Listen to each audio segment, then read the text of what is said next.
All right. If I can figure out, oh, there we go. All right. Well, I don't Hello, like hello.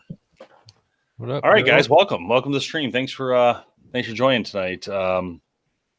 Very exciting. It's been honestly a really cool couple days. And just knowing, hey Lori, hey Backwoods Archer, how you guys doing?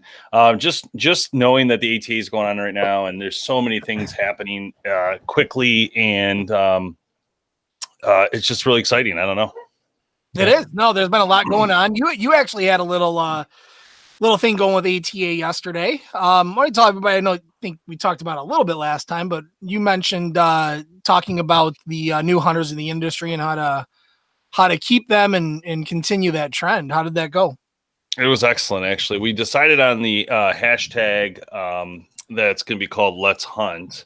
And basically what we agreed to as a industry is that and so basically, for those who don't know, it was a media summit. It was with myself, and there was a whole bunch of people from different like Gear Junkie, and Mark was on from Meat Eater. So there was just a lot of the guy from Mossy Oak. There's just a lot of people on that summit, and it was really great, and a lot of great participation. But the point is everybody on that call had some sort of following that was pretty large, and so it was nice that all of us could come together and talk about how can we make archery heritage more important using our media power behind us to do so. And the idea was let's all work together on a campaign called Let's Hunt. So hashtag Let's Hunt. And then if we're all sharing that tagline, right? No matter if we use our own media or we share the media and people use that media, whatever's good for each group. So like, where I might want a picture of Jamie, in a hunting outfit that says Let's Hunt, whatever, either way, it doesn't matter. The whole point of it is to try to draw attention to youth and get more people hunting, get people excited.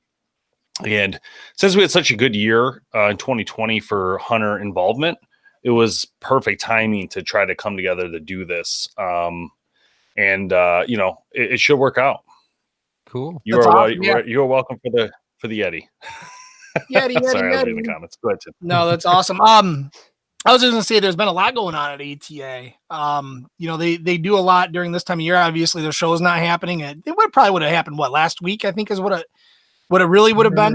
This week, maybe. I think it would this week. They pushed it out. Remember? Yeah, they started pushing out to the second. Oh, that's right. They did. Yeah. But they do this these impact awards every year as well, and they award different people and different companies in the industry for what they give back outside of outside of the actual company and what that's doing. So there's a couple people they got some awards that was kind of really good to hear. HHA number one got one of the impact awards for the work that they do with their HHA USA, which is a veterans organization where they try to bring in and give an opportunity for veterans to be able to get into hunting and to hunt. So I thought that was absolutely amazing that ATA tries to recognize that type of behavior, and I think that just plays back into exactly what you're saying, right? How do we get new hunters involved? How do we keep those new hunters? And things like that from HHA is absolutely an amazing thing to see them do. So yeah, HHA, great company. Chris is just a wonderful person, and having him kind of initiate that idea and go with it is just incredible. And so I think I'm glad the ATA recognized that, and he got an award for that because he definitely deserves it. And really excited to see where that goes. And HHA is a supporter of the podcast as well, so I want to mention that they make amazing products.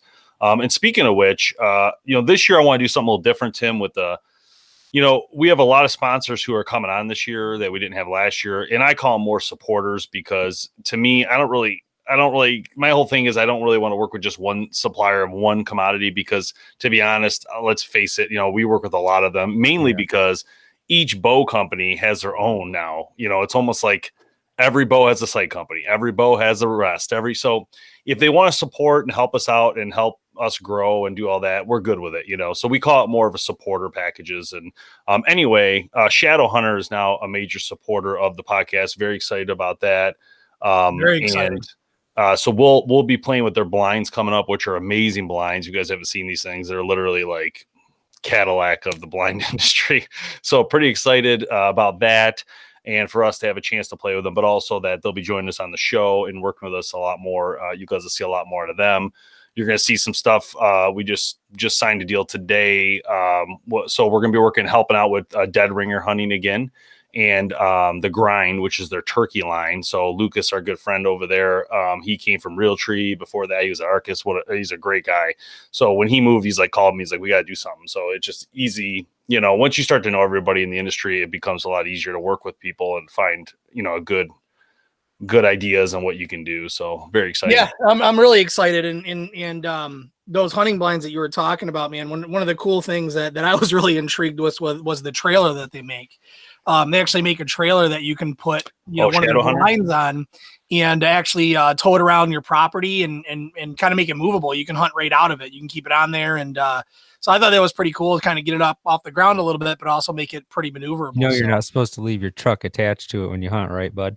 Well, is that a legal thing or just like kind of a, like, you probably shouldn't think? Is that like not playing video games in the ground blind?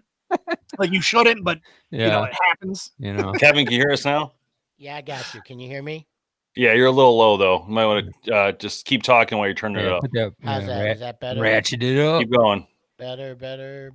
Testing. There you go. There we go. That sounds good. There we go. All right. So the Shadow Hunter is going to be very exciting because obviously they're Cadillac blind, so that alone's cool. But the other thing is, like Tim said, the portability concept, and we're going to be testing this idea. Like, so your ground blind is on a trailer, and you can move it anywhere and set it. So, like a good example of this, I think, is a great product for Tim. Because Tim goes to John's every year, and at John's land, it's like 500 acres of land, and Tim can now move around his blind and then take it home. It's so interesting, you know? I'm excited about it. Yeah. I mean, having a good ground blind is one thing, but having it portable and maneuverable like that just opens it up. I mean, you just think about even just the one property that we hunt. I mean, this year thought I had myself in a good spot, but every time they came out, they were always 20 yards too far. If I could push up another 20 yards, and, you know, I didn't want to do that because I didn't want to take it all down, put it all back up, you know, just a regular pop-up, which is easy per se, but I think it changes the landscape and makes them kind of recognize it a little bit more. So to change something like that is harder. This being it's the exact same setup, you know, there's no change to it at all. You're just moving it around the property and can easily do so. I think is going to be hopefully a game changer. We'll see. Yeah. It's a comment from Raymond Jones. It says New Jersey has a mentored hunting program for youth non-hunting license holders that can hunt with a licensed hunter to get use involved in the sport. So this is huge, Raymond. Thank you for sharing that. And these are the things we want to know about. What I plan to do is kind of update our website to have a little more detail about that under the Let's Hunt idea. So we can hashtag Let's Hunt as a group, everybody who's doing it. And I'm talking about not just us, but even you guys, when you're posting your own, you know, Instagrams and stuff, just hashtagging that tag. And nobody owns the tag. No one's trying to, you know, get clout out of it or anything like that. The whole point is like just trying to build this like giant snowball of, you know, getting people involved. But under a Let's Hunt section of the website, that kind of information would be huge. You know, hey, you know, New Jersey, FYI, you know, get a kid out hunting today. You know, Michigan's the same way. You know, we have the Mentored Youth program, which we can get kids out. Most people might not know they could take their child out without a hunting license, and they get a license, but they don't have to take the safety classes because you, as the, you know, mentor, which you sit with them, they're not by themselves type thing. So pretty cool. Yeah.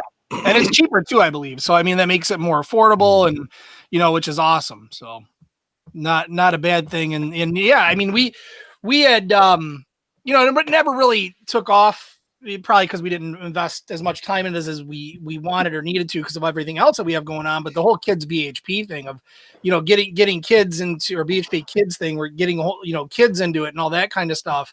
I mean, that's what we love to see, right? I mean, we talked about during our Christmas show, our favorite time through the year and most memorable moments. And mine has always been, you know, the youth hunt that we do. It's such a cool time to take the kids out. I actually enjoy that a lot more than, you know, sitting there by myself. It's awesome to spend time with, you know, somebody next to you and just even if it's pure silence or hopefully silence. It usually pure silence. I know, a good one.